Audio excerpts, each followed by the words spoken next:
एक दिन शाम का समय, प्रदोष का दिन, प्रदोष काल, भगवान देव अधिदेव महादेव माँ जगतजननी पार्वती जी के साथ में भ्रमण कर। देखिए, अगर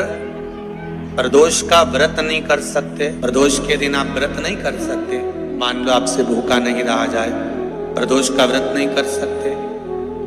प्रदोष के दिन आप भूखे नहीं रह सकते, मंदिर भी नहीं जा सकते, दिया भी नहीं लगा सकते, तो शिव महापुराण की कथा कहती है कि प्रदोष के दिन, प्रदोष काल में अपने ही दरवाजे के पास देवाधिदेव महादेव का स्मरण कर लक्ष्मी की वृद्धि के, कार्य सिद्धि के, संपदा को प्राप्त करने के लिए आप अपने ही दरवाजे के पास में एक दीप लगा सकते। कौन से दिन? प्रदोष। उससे 1000 गुना शिवलिंग में बल की प्राप्ति होती है।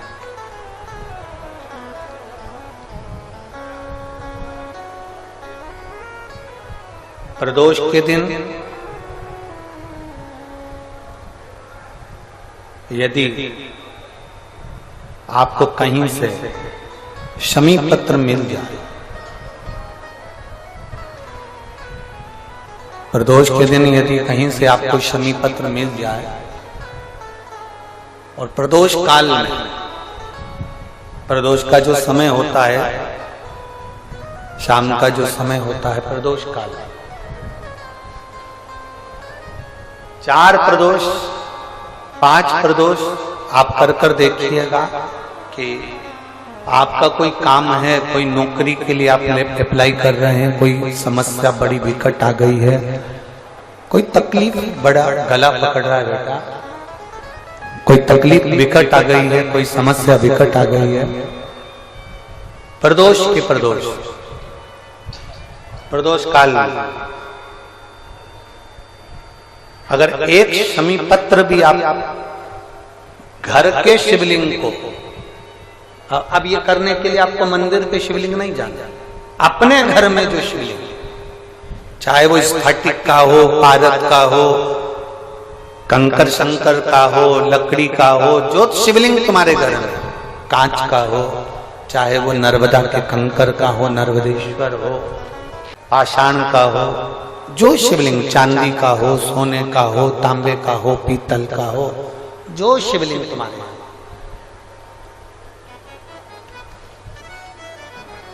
एक शमी पत्र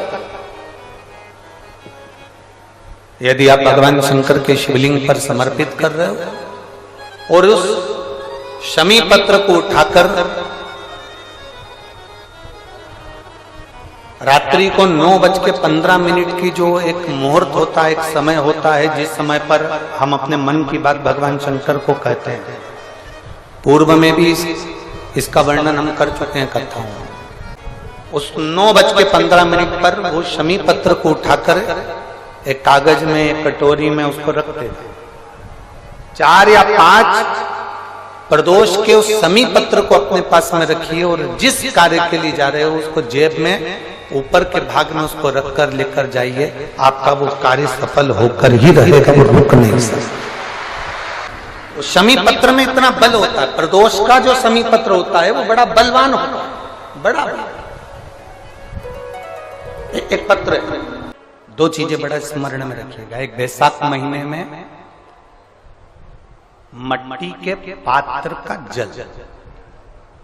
जब बैसाख का महीना आए ना, जितने यहां बैठे और जितने आस्था चैनल पर सुन रहे हो, जितने फेसबुक यूट्यूब पर कथा श्रवण कर रहे हैं, जितने मोबाइलों पर देख रहे हैं, प्रयास करना, बैसाख के महीने में मिट्टी के पात्र में जो रात्रि भर जल रखा हो, मिट्टी के पात्र में, अगर आपके पास में घड़ा हो, हंडा हो, नी हो, तो दिया हो, दीपक हो, कुल्लड़ हो, कोई भी तुम्हारे पास में जो मिट्टी का पात्र, उसमें जल भरना। वो जल बैसाख के महीने की किसी भी सोमवार के दिन, किसी भी सोमवार के दिन, बैसाख महीने में, या किसी प्रदोष के दिन, या बैसाख महीने के शिवरात्रि के दिन, वो मिट्टी के पात्र का जल अपने घर के प्रत्येक व्यक्ति का स्पर्श कराकर उस मिट्टी के पात्र के जल को तांबे के पात्र में डाल लीजिए और घर के प्रत्येक व्यक्ति का स्पर्श करा लीजिए। और शंकर भगवान पर कुंदकेश्वर महादेव के नाम से समर्पित करिए। कुंदकेश्वर महादेव। कभी जीवन में पीछे पलट कर देखने की जरूरत नहीं पड़ेगी, आप उन्नति की सीढ़ी की ओर बढ़ते चले जाओ। किसी भी प्रदोष के दिन, प्रदोष काल में एक बार लगा दे, उसके बाद में अपनी कामना कर कर बेलपत्री एक छोटा सा उपाय अवश्य करिएगा। अगर बच्चे कोई एग्जाम में बैठ रहे हैं या कंपटीशन एग्जाम है या नौकरी के लिए अप्लाई कर रहे हो, मान लो 4-6 महीने से बैठे हो, 8 महीने से बैठे हो, सर्विस नहीं है, नौकरी नहीं है, तो एक छोटा सा उपाय अवश्य करिएगा शिव महापुराण का। महाराज बेलपत्री के पेड़ के नीचे विराजमान होकर, बेलपत्री के पेड़ के नीचे जिसको नौकरी के लिए या एग्जाम में बैठ रहा है वो जल चढ़ाए, बेलपत्री के पेड़ के नीचे थोड़ा सा दूध चढ़ाए, फिर जल चढ़ाए और अपने राइट भाग में घी का दिया और अपने लेफ्ट भाग में तेल का दिया। किसी भी प्रदोष के दिन, प्रदोष काल में एक बार लगा दे, उसके बाद में अपनी कामना कर कर बेलपत्री के पेड़ के नीचे धोख लगाकर प्रणाम कर कर आ जाए और चले जाए इंटरव्यू के लिए, बाबा उत्तीर्ण करा ही देगा, नौकरी दिलाए। जिस दिन रविवार की प्रदोष पड़े उस दिन एक लाल वस्त्र में पीली सरसों रखकर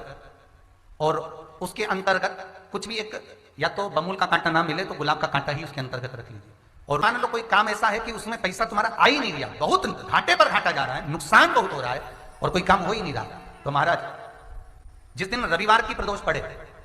उस दिन एक लाल वस्त्र में पीली सरसों रखकर और उसके अंतर्गत कुछ भी एक, या तो बमूल का कांटा ना मिले तो गुलाब का कांटा ही उसके अंतर्गत रख लीजिए और उसको शिव मंदिर का स्मरण कराकर शंकर भगवान का नाम लेकर रू भैरव, कौन सा भैरव है उसकी भी कथा भी आने वाली है। ये दारुक नाम के राक्षस का संहार करने के लिए जब माता अवतार लेगी तब शंकर भगवान बच्चे का रूप रखकर रोएंगे, तो शिव जी का एक नाम होगा रू भैरव। ये भैरव कहां पर रहता है, तो कहा ये शमशान में रहता है। कहां रहता है ये भैरव? शंकर का जो एक अवतार है रू भैरव, ये भैरव अवतार शमशान में रहता है। तो इस भैरव का काम क्या है, तो कहा शमशान में, शमशान की जो अग्नि होती है भले की ली लकड़ी रहे, भले उसमें कोई पदार्थ डाले ना डाले, थोड़ी देर में वो अग्नि रू आवाज, हल्की सी शमशान की जो अग्नि जलती है उसमें एक आवाज आती है। आप ऐसे कोई अग्नि जलाएंगे ना तो आवाज नहीं आई, ध्यान देना। हमारे शमशान में अगर जो लोग गए होंगे मुर्दा जलाने के लिए, तो अगर वो एकांत में बैठेंगे तो उसमें से एक आवाज आती है रू रू। तो शिव पुराण कह रही है कि उस सरसों को, कांटे को रूरू भैरव का नाम लेकर जिस व्यापार जो नहीं चल रहा है, दुकान जो नहीं चल रही है, उस दुकान के सामने, उस व्यापार के सम्मुख में उसको जला दिया जाता है। यह करा जाता है रवि प्रदोष के लिए। महाराज कौन से प्रदोष? रवि प्रदोष के, जो सुख का भान कराती है, व्यापार की उन्नति के लिए, समृद्धि के लिए, लक्ष्मी के लिए इसका प्रयोग किया जाता है। तो यहां पर दारुक नाम का जो असुर है, दारुक नाम का जो राक्षस है, उसका एक ही कहना है कि मैं मरूं, मना नहीं है ब्रह्मदेव पर, वो मरने का। नंदी का एक पांव जो ऊपर होता है, आप लोग दर्शन करे होंगे शंकर जी के मंदिर में नंदी के, तो नंदी का एक पांव उठा हुआ होता है, एक पांव नीचा की ओर होता है। हड्डी से जुड़ा हुआ रोग, नेत्रों से जुड़ा हुआ, मस्तिष्क से जुड़ा हुआ कोई रोग रहता है तो एक नीले कलर का फूल आता है महाराज, उस फूल में हल्दी डालकर गुरुवार का प्रदोष पड़ने पर जो नंदी के पांव के पास समर्पित कर देता है महाराज, उसका रोग धीरे धीरे समाप्त होने लगता है। लिंग पुराण कहती है कि नंदीश्वर भगवान के सामने जो पुष्प समर्पित करा जाता है उसको, ये तो लिखा था स्कंद पुराण और शिव पुराण, लिंग पुराण कहती है जो फूल आपने समर्पित करा उसको लाकर पानी की बाल्टी में डालकर आप स्नान भी कर सकते हो, उससे भी हड्डी के जितने रोग होते हैं उसमें आराम लगने लगता है। जैसे कहीं शरीर नहीं चल रहा, हाथ झुन्न पड़ रहा है, हाथ काम नहीं कर रहा, हाथ में झुंझुनी आ रही है, कंपन आ रहा है, जैसे मान लो कोई काम, चाहे वो शनिचरी प्रदोष हो, चाहे रविवार की हो, सोमवार की हो, मंगल की हो, बुधवार की हो, गुरुवार की हो, शुक्रवार की हो, शनिवार की हो, कोई भी वार की हो, प्रदोष, प्रदोष काल में शाम का समय सूर्य डूब रहा हो, बस डूबा ही हो, और उस समय पर केवल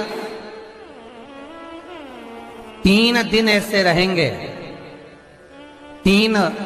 बार ऐसे रहेंगे, 3 तिथियां ऐसी रहेंगी, 3 समय ऐसा रहेगा जिस समय पर तेरे द्वारा निर्मित शूल को भी शिव धारण करेगा और जगत का कल्याण करेगा। 3 दिन, 3 तिथियां, 3 बार, 3 नक्षत्र, 3 घड़ी, 3 पल।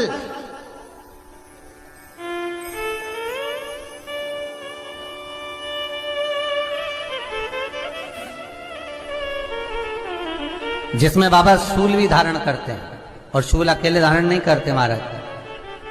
जो धतूरा होता है ना, दर्शन करें धतूरे के, कांटे कांटे सा होता है धतूरा, तो वो धतूरे के साथ में बाबा शूल धारण करते हैं, बेलपत्री के शूल को। ये बहुत बहुत आनंदमय कथा है महाराज जी। जिसके जीवन में हमेशा कांटे ही मिले हैं।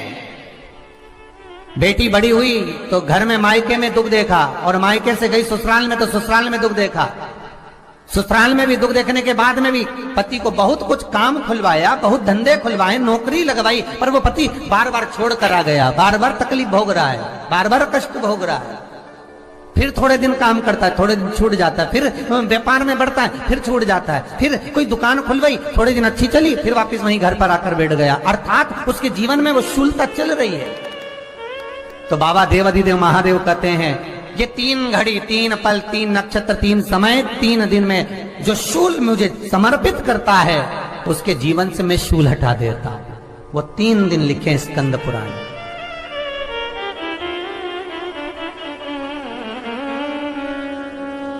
महाराज, बैसाख महीने में जो प्रदोष आती है,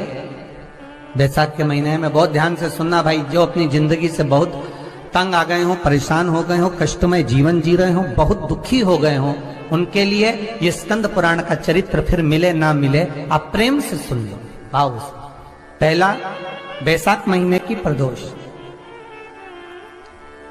चाहे वो शनिचरी प्रदोष हो, चाहे रविवार की हो, सोमवार की हो, मंगल की हो, बुधवार की हो,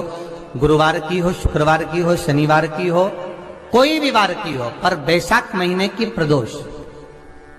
प्रदोष काल में शाम का समय सूर्य डूब रहा हो, बस डूबा ही हो, और उस समय पर सूर्य के डूबन के तुरंत बाद बाबा को धतूरे के साथ में बेलपत्री ना चढ़ाते हुए बेलपत्री के वृक्ष के 7 कांटे बाबा के शिवलिंग पर समर्पित करे जाते हैं महाराज, अपनी जिंदगी में अड़चनों को हटाने के लिए। फिर आप जिस व्यापार में उतरे, जिस व्यवसाय में उतरे, जिस नौकरी में उतरे, आप दिल से करें, आपको तरक्की मिलेगी। आप हार नहीं सकते, नीचे नहीं आ सकते, उन्नति पर ही चढ़ेंगे। एक वैशाख मास की प्रदोष। दूसरा, शिवरात्रि के दिन मध्याह्न का समय महाराज,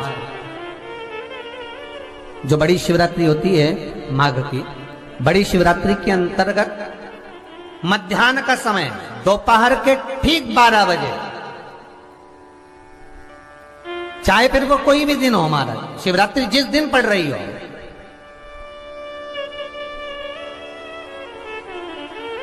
उस दिन भी धतूरे के साथ बाबा को 7 कांटे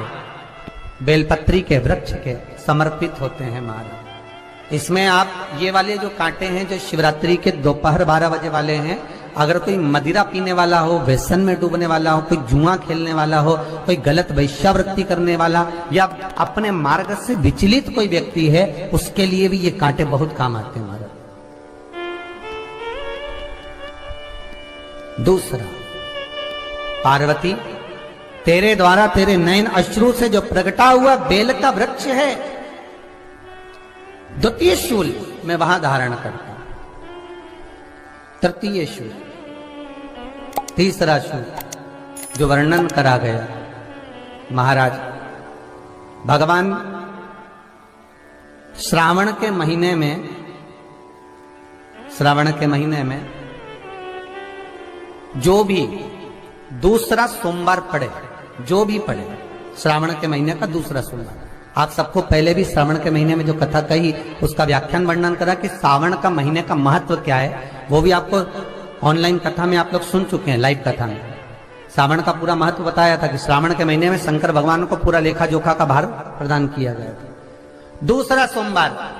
श्रावण के महीने का जो दूसरा सोमवार होता है, उस दूसरे सोमवार में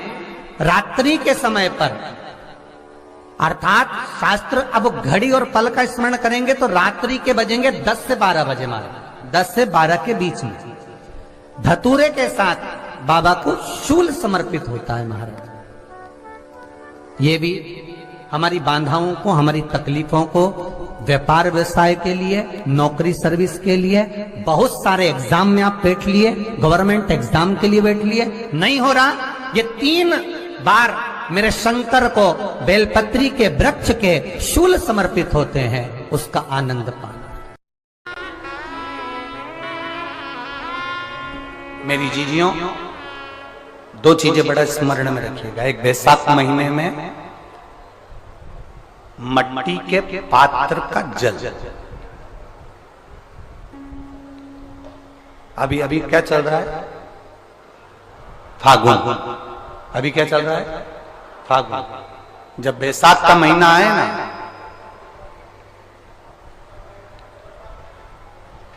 जितने यहां बैठे और जितने आस्था चैनल पर सुन रहे